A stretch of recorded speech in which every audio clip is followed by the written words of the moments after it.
Magandang umaga sa lahat. Dadako naman tayo ngayon sa pinaka-importanting bahagi ng ating service, ang communion. Communion.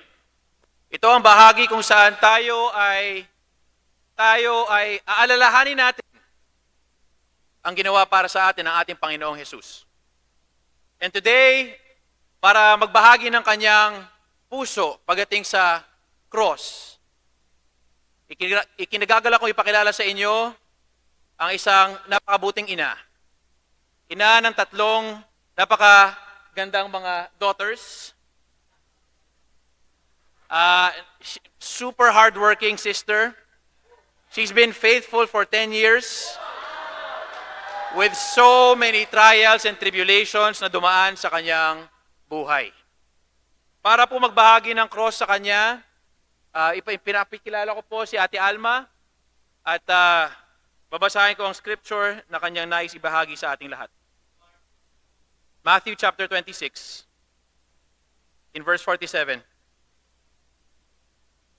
While he was still speaking, Judas, one of the 12, arrived.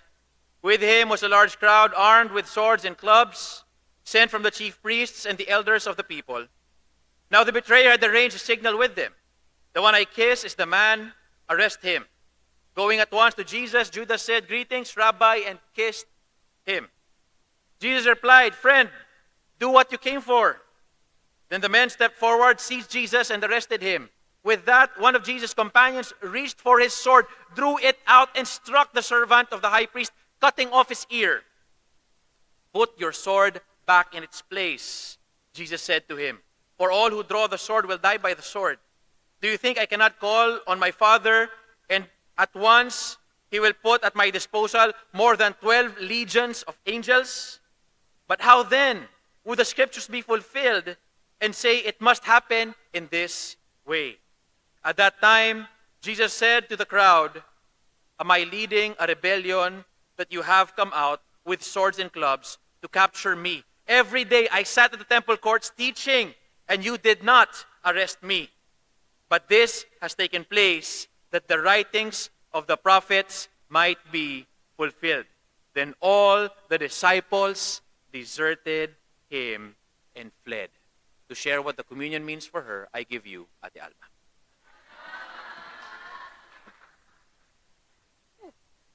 Thank you, Mark.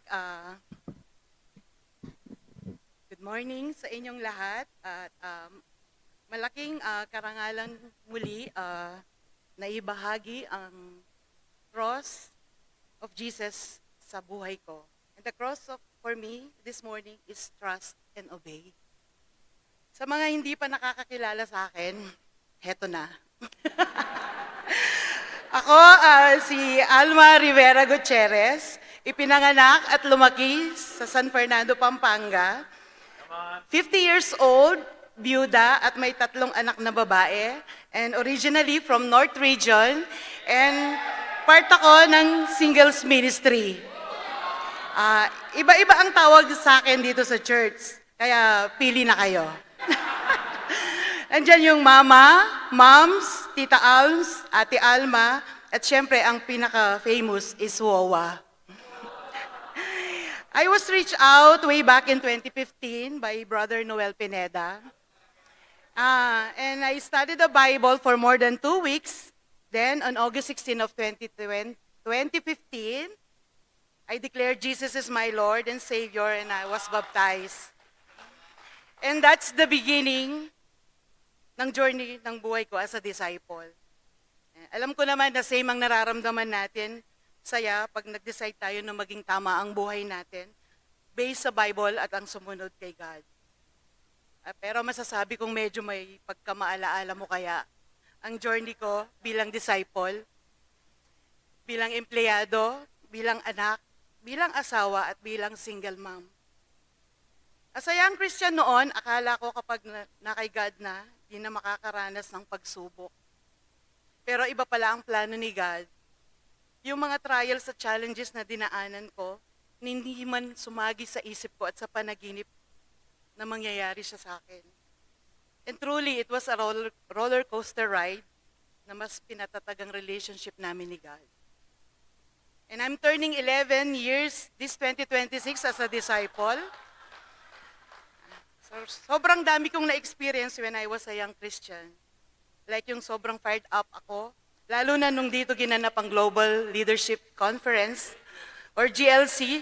Grabe, ang dami kong nosebleed noon. Kasi yung mga delegates from other churches na need a fellowship at spend time, kaya dumugo talaga ilong ko. Naroon din yung nagkaroon ng situation ng church at maraming na-hurt na disciple. Naging part din ako ng Kids Kingdom. Actually, nagtagal ako dun sa Kids Kingdom for 8 months. Kasi walang ibang mag-aalaga sa mga baby, so I stayed longer. Tapos, akala nga nung iba nun na fall away ako kasi wala lagi ako sa big room. Pero yun, nag-lead din ako ng household ng mga sisters. And na-witness ko rin yung mga nag-dating, nag-engage, at saka nag-kingdom weddings. And na-witness ko rin yung mga leaders na-send off na mga missionaries at pagpa-plant ng mga churches. And then, dami ring transition na nangyari. Ang medyo nahirapan ako noon yung pag-pass away ng mga disciples whom they dearly love by me. Si Ate Beth, Tagima Cruz, si Ate Lolit, si Mary Joy, at si Nanay Estela. That moment of grief and mourning na overcome ko kasi I believe that's part of God's plans. Pero the most painful part of me at nahirapan akong ma-overcome is yung mismong asawa ko na ang nawala. Hindi ko mabigyan ng tamang description or level ang sakit na nararamdaman ko nang nawala siya. Tanong ko lang paano na kami ng mga anak ko.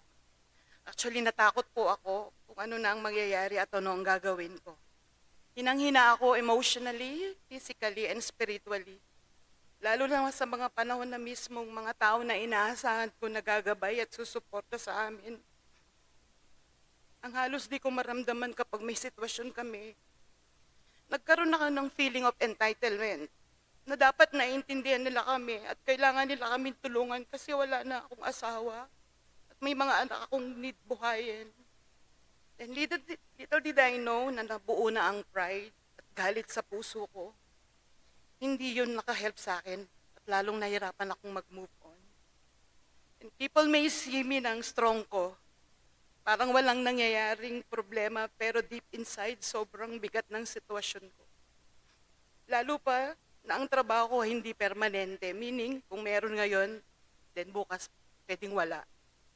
Kaya ang hirap kami financially pero pinipilit ko pa rin kayanin mag-isa at itago ang tunay kong pinagdadaanan.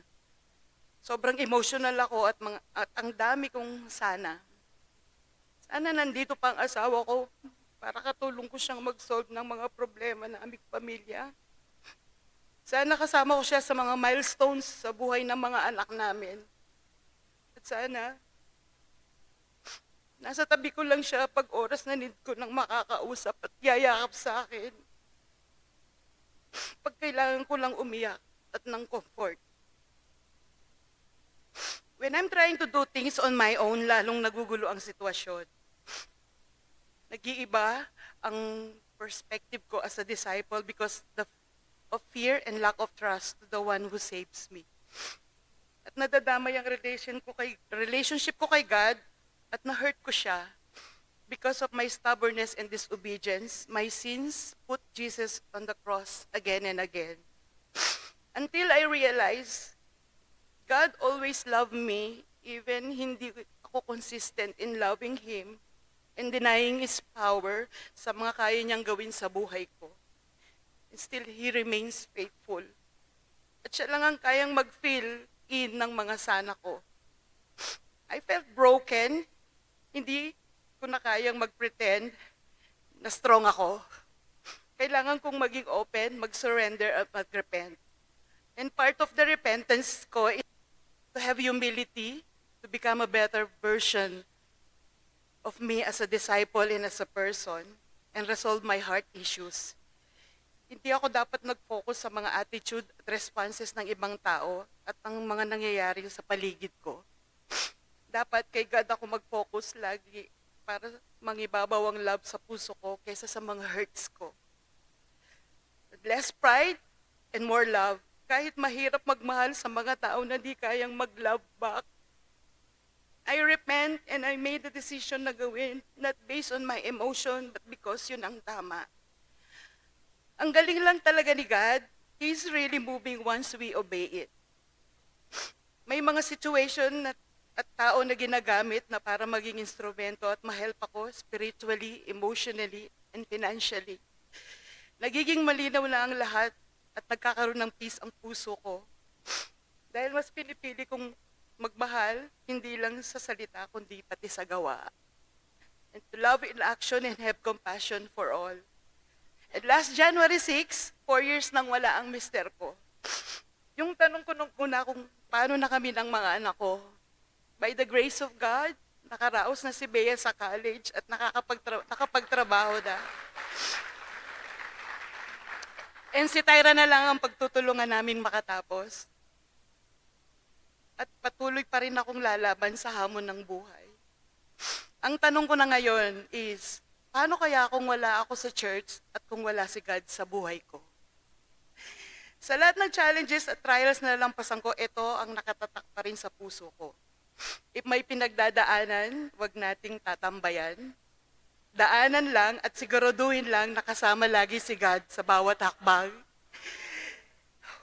In the scriptures in Matthew 26:47 to 56, the passage shows that trusting and obeying God doesn't always look strong or victorious in the moment. Jesus had every right and every power to stop what is happening, yet He chose obedience. He trusted God's plan even when He was betrayed, misunderstood, and abandoned. In my own life, I've learned that obedience sometimes means not fighting back, not running away, and not taking control, even when I feel justified. And like Jesus, I'm learning to trust God sees the bigger picture, and that is still good. Even when the situation hurts, the scripture reminds me that obedience isn't about comfort, it's about faith. And because of the cross, I made this decision to trust, obey, and to be closer to God in any situation and have peace. Thank you for listening, family. At muli, ako si Alma Rivera Gutierrez, a disciple of God, and to God be all the glory.